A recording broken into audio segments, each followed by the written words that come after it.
గుంటూరు జిల్లా కలెక్టర్ కార్యాలయంలో నిర్వహించిన ప్రజా సమస్యల పరిష్కార వేదిక కార్యక్రమానికి ఫిర్యాదుదారులు భారీ సంఖ్యలో హాజరయ్యారు.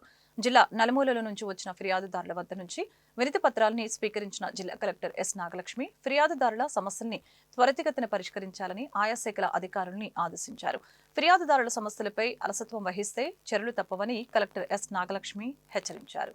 12వ తారీఖున కురిసిన వర్షం వల్ల మంచినీటి స్టోరేజ్ ట్యాంకు తెగిపోవడం వల్ల ప్రక్కనే ఉన్న మురుగు చెరువులోని నీరు మంచినీటిలో కలవటం వలన గత 13వ తేదీ నుండి కూడా డైలీ నీరు వదలకుండా మరి గ్రామ అవసరాలకు రోజు మార్చి రోజు వదలటం జరుగుతూ ఉంది. ఆ రోజు మార్చి రోజు వదలటం కూడా మరి పంపుల్లో నీళ్ళు రాని పరిస్థితి. మరి మురికి పెరిగిపోయి మరి బ్లీచింగ్ కూడా ఎగిపోవడం వల్ల వాడుకలో లేకపోవడం వల్ల ఏదైతే బోర్లు వేసుకొని పక్క ఇళ్ళు కానీ అపార్ట్మెంట్ ఉంటాయో మరి వారి దగ్గరికి వెళ్ళి మరి బతిమాలుకొని నీరు తెచ్చుకొని కుటుంబ అవసరాలు గడుపుకోవాల్సిన పరిస్థితి పెదకాకంలో దాపురించింది. ఈ పరిస్థితిని వెంటనే అధిగమించాలని మరి అధికారులు త్వరితగతిన మరి పరిష్కారం చేసి ప్రజలను ఆదుకోవాలని చెప్పి భారత కమ్యూనిస్ట్ పార్టీ పొన్నూరు నియోజకవర్గ సిపిఐ కార్యదర్శి పుప్పాల సత్యనారాయణ డిమాండ్ చేస్తూ ఉన్నాను. తెలుగు సుప్రసాద్, గుంటూరు జిల్లా విభిన్న ప్రతిభావంతుల అధ్యక్షుడిని. అయితే కలెక్టర్ గారికి గత 2-3 సంవత్సరాల నుంచి అర్జీలు ఇస్తూనే ఉన్నాం, కానీ ఆ సమస్య అసలు తేలడం లేదు. ఏదైనా సరే మేము ఎన్నిసార్లు అర్జీలు ఇచ్చినా సరే అలింకో క్యాంపు జరిగింది, ఆ బండ్లు ఇంతవరకు ఇవ్వలేదు. ఇంకోటి పెట్రోల్ ఎలిమెంట్స్ ఉన్నాయి, పెట్రోల్ ఎలిమెంట్స్ కూడా అమౌంట్ ఓకే అయ్యి 3 సంవత్సరాలు అయింది, ఆ పెట్రోల్ ఎలిమెంట్స్ ఇవ్వట్లేదు. NHDFC లోన్లు ఇవి కూడా వచ్చినాయి, కాకపోతే ఎస్సీలకి బీసీలకి ఓసీలకు కూడా సబ్సిడీ ఉంది, కానీ NHDFC లోన్లలో వికలాంగులకి సబ్సిడీ లేదు. అదేంటంటే పర్సంటేజ్ వడ్డీ తగ్గించి కట్టుకోండి, వడ్డీ మాత్రం తక్కువగా ఉంది అని అంటున్నారు. ఆ NHDFC లోన్లలో కూడా మాకు సబ్సిడీ కల్పించాలని లెటర్లు పెట్టాము. ఈ సెప్టెంబర్ 1వ తారీఖు నారా చంద్రబాబు నాయుడు గారు 3 లక్షలు ఇల్లు ఇస్తానని చెప్పి పేదలకి అందరికీ హామీ ఇచ్చి ఉన్నాడు.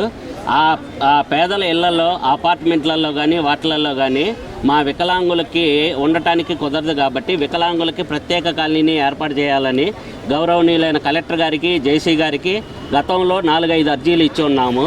దాని మీద ప్రత్యేకంగా శ్రద్ధ తీసుకోవాలని కోరుకుంటున్నాము. ఇంకోటి ఏంటంటే వికలాంగుల హక్కు చట్టం 2016 ప్రకారం వికలాంగులకి ప్రతి 3 నెలలకు ఒకసారి అధికారులందరితో కలిపి ఒక మీటింగ్ ఏర్పాటు చేయాలని చెప్పాము, దానిని పట్టించుకోవడం లేదు. ఇంకోటి ప్రత్యేక గ్రీవెన్స్ సెల్ ఒకటి కావాలని చెప్పాము వికలాంగులకి. ఈ జనాలలో మేము తట్టుకోలేము, రాలేమని చెప్పి నెలకు ఒక్కసారైనా సరే ప్రత్యేక గ్రీవెన్స్ సెల్ ఏర్పాటు చేయమని చెప్పాము, అది కూడా ఏర్పాటు చేయడం లేదు. కలెక్టర్లు అంటే ఒకప్పుడు వెంకటేశం గారిని చూసాము, రామాంజనేయులు గారిని చూసామండి. రామాంజనేయులు గారు మా వికలాంగుల కోసం రేషన్ కార్డులో ఎంతమంది వికలాంగులు ఉన్నా సరే వాళ్ళందరికీ పెన్షన్లు ఇవ్వాలని చెప్పి మా వికలాంగుల కోసం ఫైట్ చేసిన IAS రామాంజనేయులు గారిని చూసాము. వెంకటేశం గారు వికలాంగులకి ఏ సమస్య ఉన్నా సరే ఈ రోడ్డు మీద కనపడ్డా సరే వాళ్ళకి ఏదో ఒక జాబ్ ఇవ్వటం కానీ, వికలాంగుల హాస్టల్లో కానీ అక్కడ వసతులు ఏమన్నా కావాలంటే అయ్యైనా ఏర్పాటు చేశారు. ఇప్పుడున్న కలెక్టర్లు కానీ జేసీలు కానీ వికలాంగులు అర్జీలు తీసుకుంటున్నారు, కానీ సమస్యలు వాళ్ళకి పెట్టడం లేదు.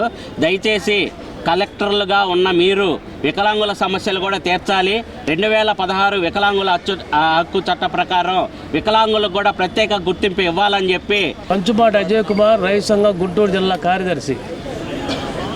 గత 10 రోజుల నుంచి అధిక వర్షాలతోటి, భారీ వర్షాలతోటి కాలువలన్నీ నిండిపోయి పొర్లిపోయి పొలాలన్నీ మునిగిపోయి గ్రామాలకు కూడా నీరు చేరితే గుంటూరు రూరల్ జొన్నలగడ్డ గ్రామంలో 500 ఎకరాలు నీరు లేక ఎండిపోతున్నాయి. చాలా దారుణమైన పరిస్థితి, విచిత్రమైన సంఘటన అన్నమాట. అంటే లాము నుంచి ఒక కాలువ పారత జొన్నలగడ్డ వరకు వెళ్ళిపోద్ది, దాదాపు 4 కిలోమీటర్లు.